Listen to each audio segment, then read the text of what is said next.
other out in certain things. But yeah, man, it was a crazy experience in that beginning. That first, I think, 20 days was really, really rough, I guess, on us. And Yes, definitely. even a little bit more than 20 days, because we were still sorting I many things out. I would say Because even the after first Spring 3 months. Festival is like a week.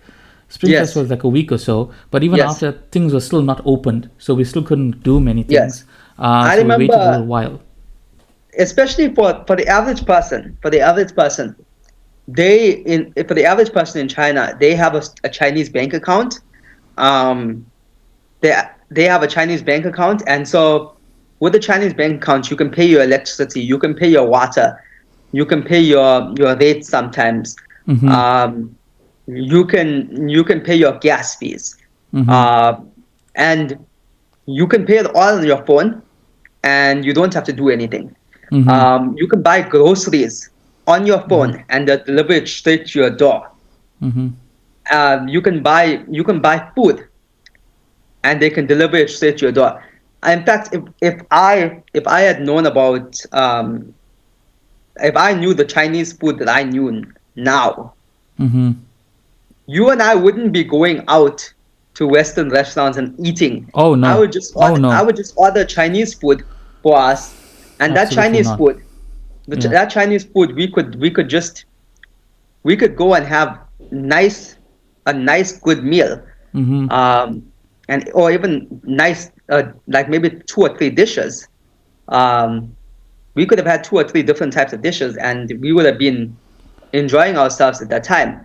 But we didn't know certain things. So the I remember so the average Chinese person would just buy things. It's very convenient. But I remember when the door had an issue, and we were like, okay, the door handle is broken. So that means somebody's gonna have to stay at home, and the other person's gonna have to do the grocery shopping, because Mm-hmm. obviously, if you leave the door open, Mm-hmm. our fear was that somebody was going to come in and take our stuff. Yes. So you were like, okay, I'll stay at home. I'll do the grocery shopping. So Mm-hmm. you'll stay at home. I'll do the grocery shopping. So I went to the supermarket to do my grocery shopping, and I bought all my things. Like Mm-hmm. I bought all of the groceries that we needed. Um, and so I'm coming now with these 2 or 3 or 4 giant packets in my hand, Mm-hmm. and I said, okay, you know what? Let me just go to this. There's this nice restaurant here. Let me go to this restaurant. I went to Moha, and I sat with all my packets, and I ordered something to eat for myself, and I ordered a takeaway for you. I think you ordered a Um, burger, if I'm not yes, mistaken. yes. And so I sat there, and everybody was just looking at my packets. They were like, why is this dude just buying groceries like this, so many Because no one does groceries, that. and Yeah. walking? Because no one does that here. No one Yeah. does that. Everybody has a Chinese bank account. And they Yeah. can just order it if they want a big delivery, Yes, they can just order it if they wanted. They wanted it delivered. So we were like, oh, okay, okay. And so we didn't know that much, and so we just went off doing what we knew.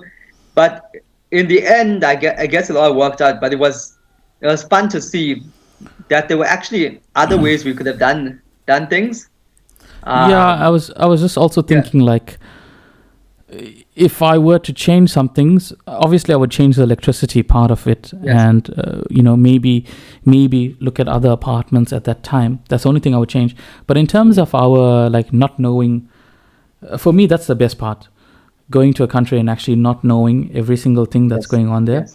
Because if I go there already anticipating and knowing everything, then maybe it might not be too much of a surprise to me. So going there and discovering everything for the first time, just walking into the streets, just the streets. I mean, nothing special. I'm just like, besides the big places, yes, we get surprised by that, but just that atmosphere and that feeling and that experience, that first time experience and feeling of just walking in the streets and just seeing all these people that are sitting outside and eating, and they got the Yes. chairs and tables there, something we are totally not accustomed to in South Africa. Yes.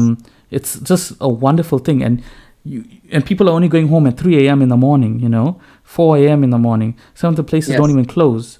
just eating. and they're just eating, and they're sitting there with their shirts up, and they are drinking their baijiu and beers, and they're just eating, and they're laughing, and they're playing card games and mahjong and all these things they're playing, and they're smoking, and just, I don't know, it's having a good time. And it wasn't just them, it was just the street, and just being able to see, like, the shops, like back home, the shops are quite big, large in comparison to here, because the shops are like just like these slots of small shops in these buildings, and they got the same space.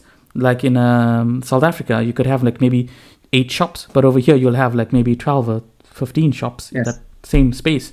And it's just amazing, the variety of things that you can see in one road. Just the variety of things that you can see in one road, it's just insane.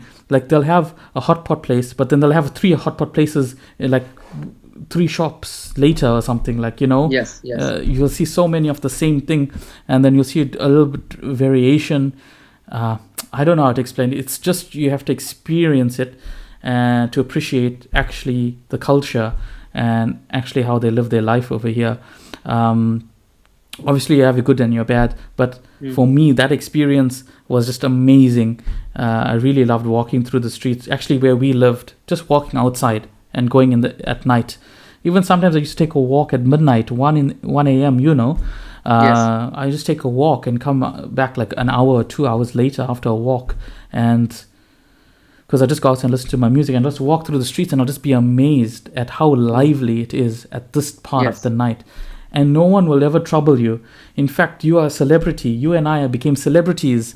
Everywhere we used to walk, people will just be like telling us, hello, hello, hello. And they'll say, welcome to Chengdu. And after the 16th time that they told me this, I'm like, okay, I've been here for 5 months. Calm down. But they'll take pictures with us. They'll offer us drinks and cigarettes, and and they'll invite us on their WeChat, and then on their Moments, which is like their status, they'll post a picture of us, so that it'll say like, oh, I met this foreign friend, I've got a new foreign friend, and they'll get so excited just to see us.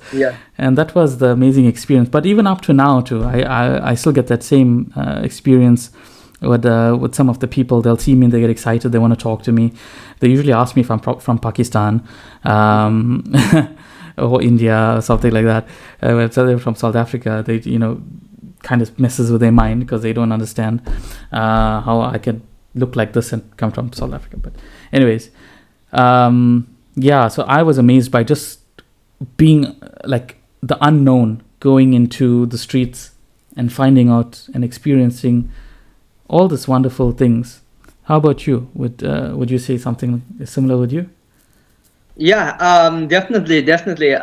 This was, I haven't traveled to another country before. I haven't, and so being in China for the first time, seeing the differences between where we are from and the way China is, it's totally different. It's totally different, because China is, I would say, a spectrum of opposites, whereas South Africa, I would say, is more or less like on this level in terms of everything.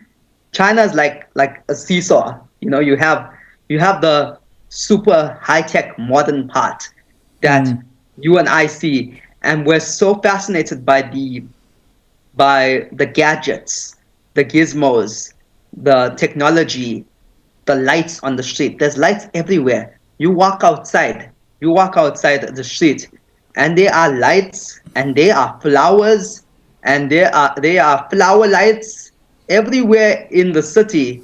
It's like they want to make the city as beautiful as possible. And you see that, and okay, this is cool. And you walk around, and then you see the culture of people just eating the whole day, eating at breakfast, eating at lunch, eating at dinner, eating the whole night. People are just, having hot pot or tuan or drinking, and it's just such a lively atmosphere. And then you get the thing where people will see you, and they immediately will say, "Oh, you're a foreigner, so where you from?" And they'll talk to you. Mm-hmm. They'll ask you for your phone number, like you said. Sometimes they'll invite you out for lunch or dinner, Yeah. and they will pay for the entire They meal. will pay. Like, Yes, I've been out with you would you. take your phone, Yeah. and you would be like, can I pay? No, no, no, no, no. This meal's on me. I'm treating my foreign friend. Yeah. And I've seen it Yeah. for people that, even people that don't have a lot of money, Mm-hmm. even if you meet them, they will take you out and they will treat you and they will pay for the meal I don't know how many times I themselves. had free things. Yes, Countless of times. They gave me yes. free stuff always wherever I go. And so it's so unique. People come, they want to take a photograph with you. Um, they want to take a photograph with you. They'll ask you questions. Um, they'll ask you questions. They'll try and like be friendly with you. Even the people that cannot speak English, because most of them cannot speak English. They will still want to like talk to you or get to know you, um, and try and make friends with you, take a picture with you. So it's kind of cool. You get this, especially if you go into the regions where there's not many of us. Mm-hmm. In Shenyang, there's a lot of foreigners. Mm-hmm. But if you go out to Shuangliu, Pidu, Mm-hmm. as you go out to you go out of Chengdu to Leshan, Meishan, Mianyang, you will see there will be very little foreigners. In fact, when we went out to Zhejiang, Mm-hmm. uh, there was so little foreigners, and people were like, Mm. "Oh," like I remember we went to all of the cool, amazing sites. We went sightseeing in Yeah. Zhejiang, Mm-hmm. but everybody was looking at us. Mm. When we went sightseeing, everybody was just looking at us instead of Yeah. looking at the site, and they'd Yeah. be like, "Oh, We were the can I take sight a to picture?" see, I Yes, guess. can I can I Yeah. can I take a picture with you? Yeah. Can I take a picture with you? And then I was like, and it's like you're a literal celebrity because people will come up to you and be like, "Oh, can I take a picture with you?" Sure, sure, sure. You know, uh, And usually they're not using it to spread some hate on you or to foreigners.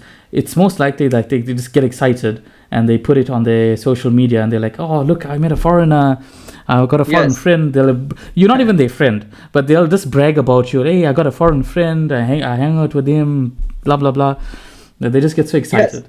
I, Yeah. I remember the one, like even like this happened with maybe two or three people that I met, and I met and I just went out for dinner with, and these people are like, you know what, you should come back to my hometown with me. I'm like, because that doesn't happen back home. Like, you only if you know a person really well would you invite them back to your hometown. Mm-hmm. But here the people are like, they're so friendly, and they love the fact that they have a foreigner friend. Mm-hmm. And so they would invite you back to their hometown. They would invite you out for meals, Mm-hmm. invite you to meet their family, meet their children, hope that you could teach their children English. Yeah, yeah, yeah. They always get around um, to that. Oh, they, teach al- me they some always English. get around to that. Can I? Oh, Yeah. so can I get your number? Oh, you should teach me the English. Yeah, yeah, teach the English, yeah. Yeah, I just wanted to distance ourselves from that sort of thing of all those people, and I want to talk about the present now and Okay. the lockdown. Like, Mm-hmm. like we thought about all of that, and all those stories and how amazing it is to actually go out and stuff like that. And now I'm just thinking, in the current situation, what are you looking forward to when we finally are free to enjoy our life outside? What are you most looking forward to? Well, I'm looking to go out with some friends. Oh yeah. Go out with you. Mm-hmm. Go out for a barbecue firstly. I was thinking the So same thing. Yeah. go out for a barbecue. Go out for a hot pot. I was exactly the same thing Yes. that you were thinking. I was thinking the same thing. Go for hot pot, Yeah, barbecue, because just chill. there's this nice place that me and a friend go out for hot pot with, Oh yeah. and it's the hot pot is amazing there. It's absolutely amazing. We Yeah, should should go. take We me. should go. We should go sometime.